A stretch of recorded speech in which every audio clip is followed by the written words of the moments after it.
ស្ដីបងប្អូនថ្ងៃនេះខ្ញុំមានចំណេះដឹងតិចតួចចង់ចែករំលែកបងប្អូនអំពីរបៀបនៃការតាមដានឈ្មោះឬក៏ការចង់ដឹងឈ្មោះដែលបញ្ជូនចូលទៅដល់ EPS full ដែលគេនិយាយថាឈ្មោះបញ្ជូនទៅកូរ៉េឬក៏មិនទាន់បញ្ជូនហើយនៅក្នុងការ log ចូលការ sign up ហ្នឹងគឺដំបូងតម្រូវឲ្យបងប្អូនមានលេខអត្តសញ្ញាណប័ណ្ណឬក៏លេខ passport លេខកូដហើយ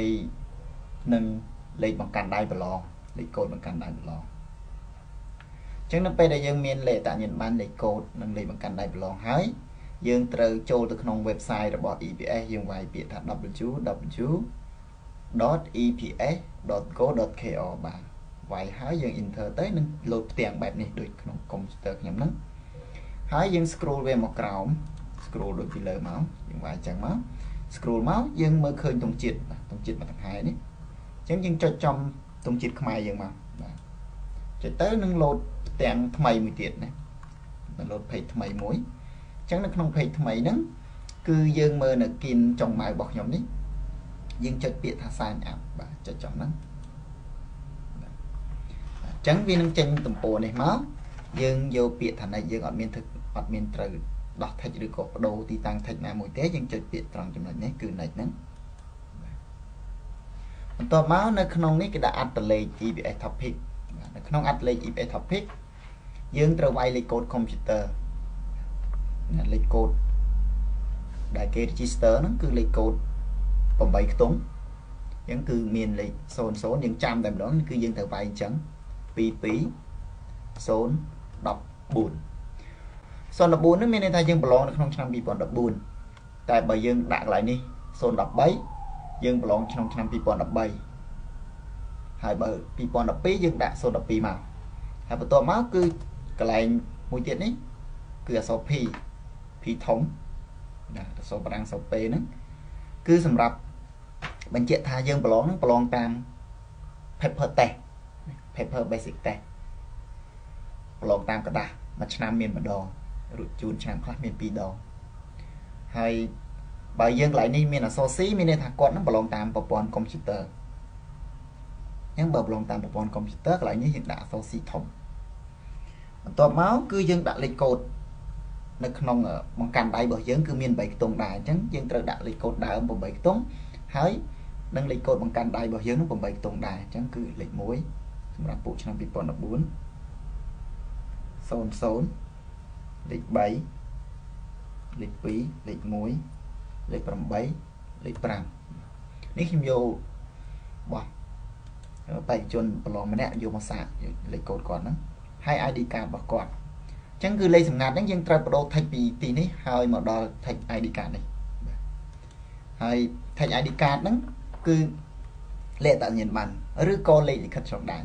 បើលេខលិខិតឆ្លងដែនយើងត្រូវវាយ N ធំអក្សរធំពីមុខប៉ុន្តែបើលេខអត្តសញ្ញាណប័ណ្ណយើងវាយតែម្ដងលេខ 9 ខ្ទង់ជាទូទៅលេខអត្តសញ្ញាណប័ណ្ណបាទនៅខេត្តកំពង់ចាម 06 13 62 73ហើយលេខ 8 អញ្ចឹងបន្ទាប់មកយើងមកមើលហ្គេមខាងស្ដាំដៃនេះពាក្យថា confirm និង cancel អញ្ចឹងយើងចុចពាក្យថា confirm បាទអញ្ចឹងចុច confirm ហើយវានឹងលោតផ្ទាំងនេះមកបាទអញ្ចឹងយើងគ្រាន់តែ text នៅចំណុចពាក្យថា I agree ហ្នឹងមក text វាអស់5ដងអូខេ text អស់ហើយអញ្ចឹង text អស់យើងមានពាក្យ next នៅខាងស្ដាំដៃគីនក្រោមនេះយើងចុចពាក្យ next នេះមួយទៀតអញ្ចឹងគាត់នឹងលោតចេញមកនៅឈ្មោះដែរខាងលើនោះគឺជាឈ្មោះញោថែតហើយថ្ងៃខែឆ្នាំកំណើតថ្ងៃទី 9 ខែ 1 1995 អញ្ចឹងប្រអប់បន្ទាប់មកនេះគឺគេឲ្យដាក់យើងឈ្មោះដែលយើង log ចូល username អញ្ចឹងយើងឈ្មោះហ្នឹងបងប្អូនអាចដាក់ខុសៗគ្នាបានយើងអាចចង់ដាក់ឈ្មោះអីក៏បានឬក៏វាយទាំងអស់ឬក៏ដាក់យ៉ាងម៉េចទៅបាទអញ្ចឹងខ្ញុំ copy យកតែម្ដងបាទអត់ស្គាល់អញ្ចឹងខ្ញុំវាយអញ្ចឹង N N H O O T H E T ខ្ញុំដាក់សូធំដែរបាទសេសូចូលគ្នាមកហើយចំណុចខាងក្រោមនេះគឺ password អញ្ចឹង password របស់គាត់គឺត្រូវក្នុង password ហ្នឹងត្រូវសរសេរ2ដងហើយគឺមានអក្សរលាយមានសរសេរលាយអក្សរ password ហ្នឹងបានស្គាល់អញ្ចឹងខ្ញុំដាក់របស់គាត់09 01គឺខ្ញុំដាក់ឲ្យងាយចាំគឺថ្ងៃខាងណាគាត់ហ្នឹង1995ហើយខ្ញុំដាក់អក្សរដើមរបស់គាត់ហ្នឹងអក្សរ N គឺងាយចំណាំអញ្ចឹងមួយទៀតគឺ09 01 1995ហើយខ្ញុំដាក់អក្សរដើមមួយទៀតគឺអក្សរ N លុះត្រាតែមានអញ្ចឹងបាទចំណែក email គឺ email របស់ផ្ទាល់ខ្លួនយើងណា email របស់យើងអញ្ចឹងយើងដាក់ email ផ្ទាល់ខ្លួនមកពីមុនគឺអត់តម្រូវមាន email ប៉ុន្តែឥឡូវគេតម្រូវឲ្យយើងមាន email បាទអញ្ចឹងគឺមាន email បាទយើងដាក់ email មកហើយយើងចុចនេះខាងក្រោមនេះយើងដោយសារអក្សរវាអត់មើល font អត់ឃើញតាមពិតគឺយើងចុចចំណុចកន្លែងខ្ញុំនឹងមកបាទខ្ញុំក៏មើលអក្សរឃើញ font load អត់ load អញ្ចឹងគឺគេដាក់ save success save អញ្ចឹងយើងចុច OK មកបាទ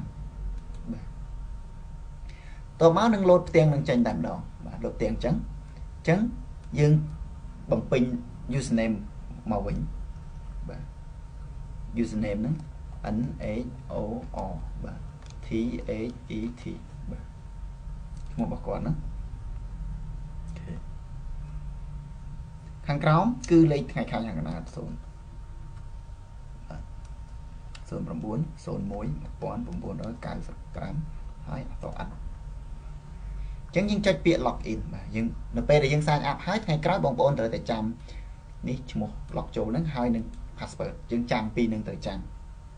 បុគ្គលរបស់ខ្លួនយើងទៅចាំ password ของខ្លួនឯងដើម្បីឆែកមើលតាមដានការបញ្ជូនឈ្មោះការធ្លាក់ឈ្មោះមកពីប្រទេសកូរ៉េហ្នឹងយើងអាចមើលដឹងបាទអញ្ចឹងយើងចុចកន្លែង login ហ្នឹងយើងឃើញ load ផ្ទាំងអញ្ចឹងមកហើយយើង scroll មកក្រោមយើងមើលពាក្យថាមើលដំណើរការអន្តោប្រវេសន៍អញ្ចឹងយើងចុចត្រង់ហ្នឹងបាទអត់ទាន់មានអញ្ចឹងយើងមើលបាទ no data ឈ្មោះគាត់អត់ទាន់បានបញ្ជូនអញ្ចឹងយើងមើលនេះអញ្ចឹងគឺយើងបានលទ្ធផលតេស្តសមត្ថភាពរបស់គាត់យើងអាចមើលឃើញ